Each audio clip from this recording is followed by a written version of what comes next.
Ayan, ipakita ko naman sa inyo guys yung ganap ng birthday ni Alaga. Ayan, medyo late nga lang na-upload guys. Ayan, ngayon lang ulit ako nagka-time. Ayan, lahat yung mga niluto ko guys. Ayan.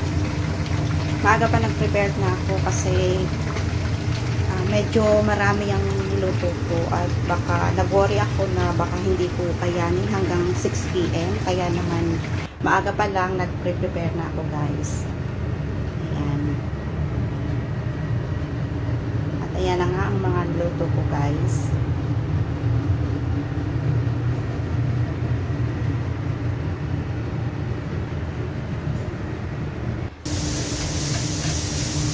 Ayan, medyo napagod ako ng konti dahil dalawang salang ako ng spaghetti. Unang salang guys at may lulutuin pa ako. Unang salang guys. Ayan, pangalawang salang guys. Medyo nanginginig na yung kamay ko. Pagod na. Pangalawang salang.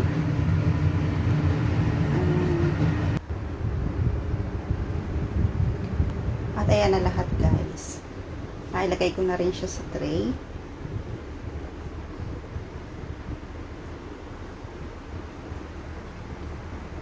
Naghihintay na lang ako guys ng sundo.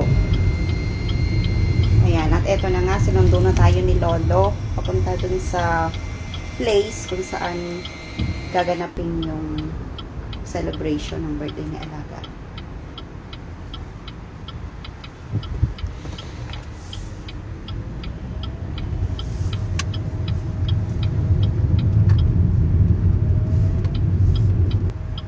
Medyo malayo-layo guys dito sa lugar namin. Pero malapit lang naman. Ayan.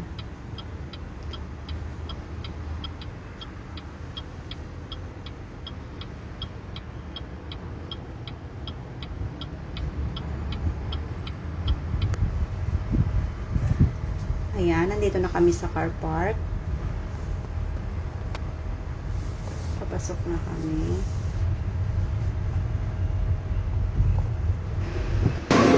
Ito na nga yung place guys na magdadaosan ng birthday party ni Alaga. Ayan. Dito yan sa Pushin Jumping Gym.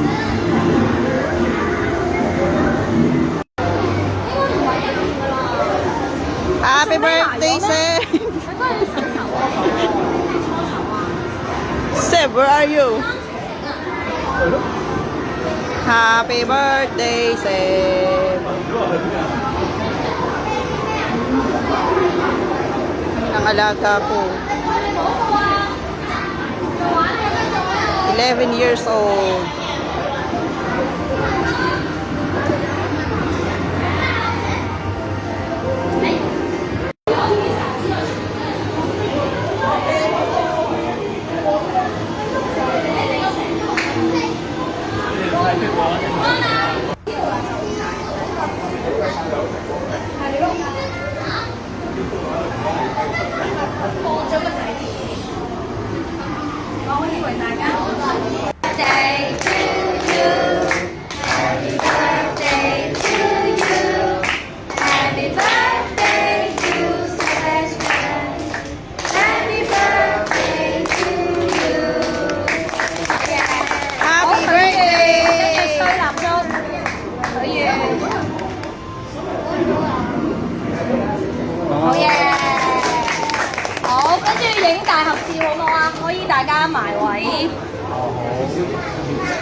好食仔企高影一張，唔使啊，起身啦，企喺度影一張，然後1、2、3，唔該。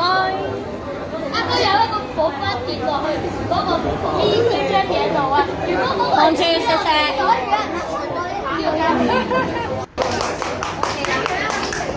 得啦。Okay lang. Thank you. Oh.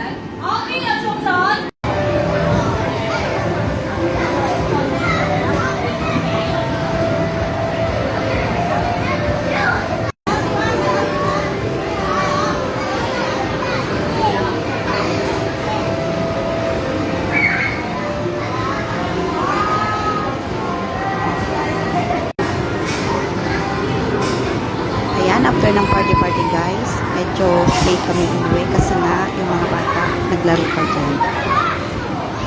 Hinintay namin na mag-close talaga yung jumping gym. Kami nagsipag-uwian. Alam niyo naman ang mga kids. Siyempre, puro laro-laro talaga yan, diba? So, ayan. Medyo napagod talaga ako ng kainaman. Pero okay lang kasi natutuwa naman ako kasi na-appreciate naman ng amo ko yung mga ginagawa ko. Hindi lang amo ko, pati mga friends niya. So, ayan. Thank you for watching, guys. Bye!